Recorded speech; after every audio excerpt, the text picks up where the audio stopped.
Actually, I have been with the Narcotics Control Board for the past 28 years. And in these 28 years, I've been mostly with the demand reduction department. I was in charge of education for several years. I've been doing education throughout the country. I think it's only the Upper East that I've not been there. Doing policy fair, and we talk about drugs, and go to radio station, TV station. And Narcotics Control Board, we do three main things.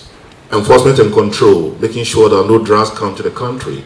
And those in it don't get to the final user. And no drug get out of the country. And it's difficult to do that. It's not easy, you understand.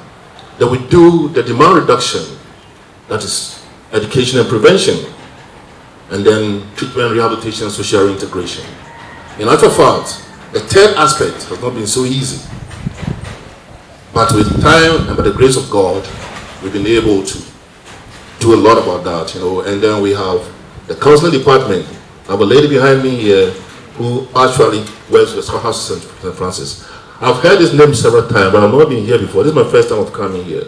When I was in the demand reduction department, we're not coming close to this place. I remember it was only Rehab that were actually supporting the Lord. And I could say that you've done a lot. Commander-in-Chief, God bless you once again.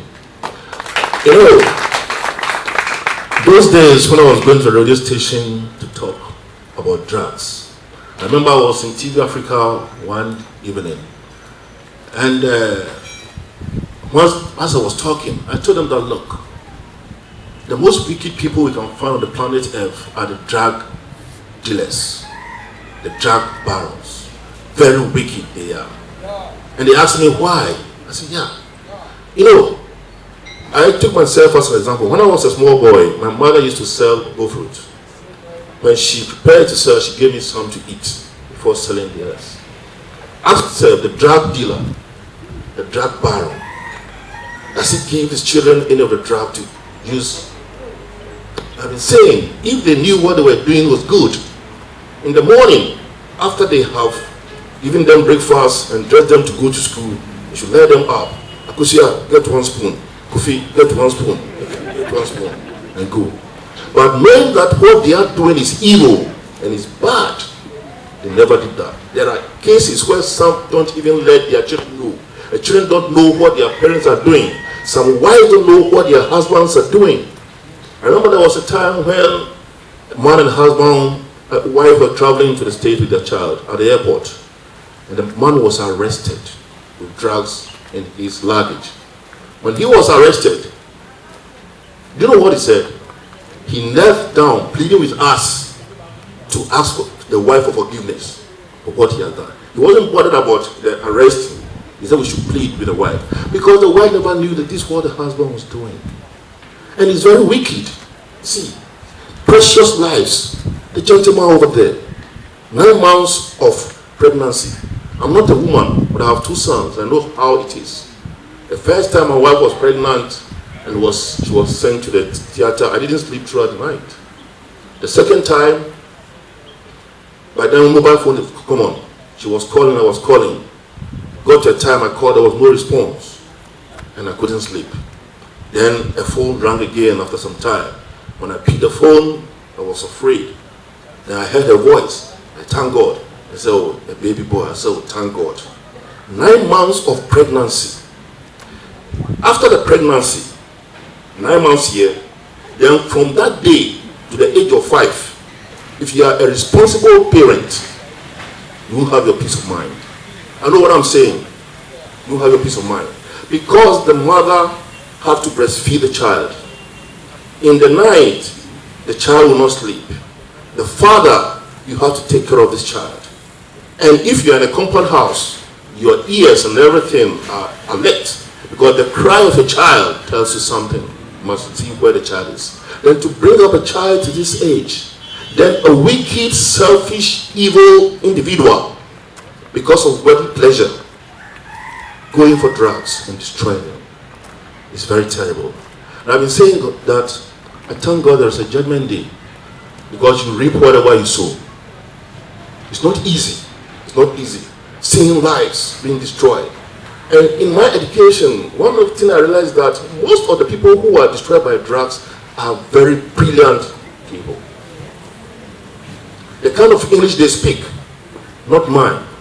I attended Site 2 class 1 to Form 4.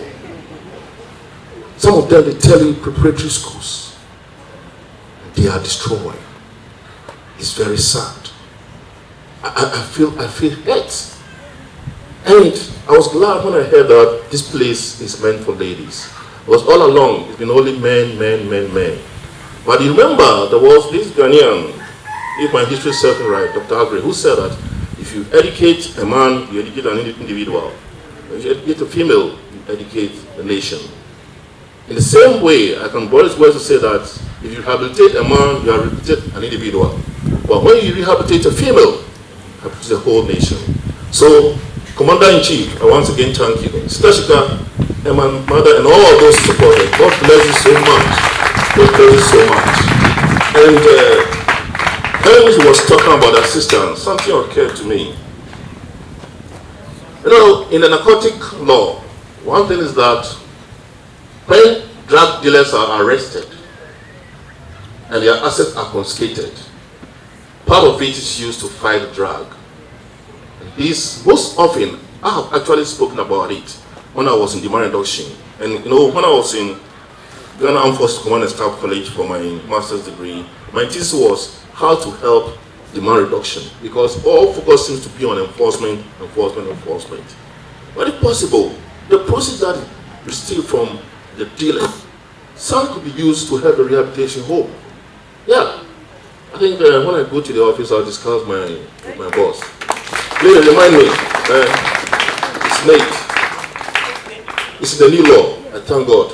It means my mind was moving very fast because it's so bad. What the thesis I wrote, because given the courses that we do, most courses are on enforcement and demand reduction, nothing. So I thank God that, and you are at the demand reduction. Please keep on reminding them when there's any arrest and the booty comes, I'll share. Let's remember them. See, if the most painful thing, as they are mentioning those who have helped, they haven't mentioned the drug dealer or the drug baron. They are enjoying their wives and children outside, in their mansions, and here you are. You see, my brothers and sisters, let's be fair, let's be strong. It's a war.